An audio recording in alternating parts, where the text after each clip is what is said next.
Walter, and this is Alan Nunn. We both work at the JT.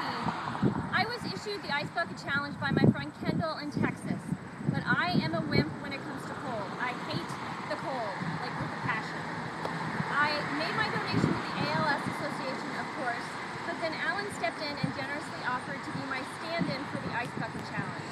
But because he is such a big fan of Dunkin' Donuts coffee, we decided we would make it an iced coffee challenge. And our friends at Dunkin' Donuts here in the city generously offered to donate the iced coffee.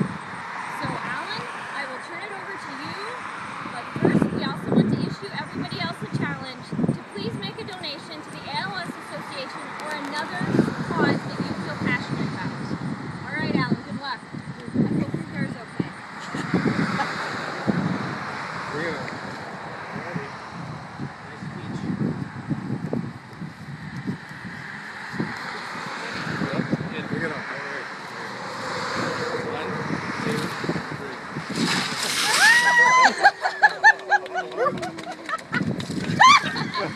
Tastes good.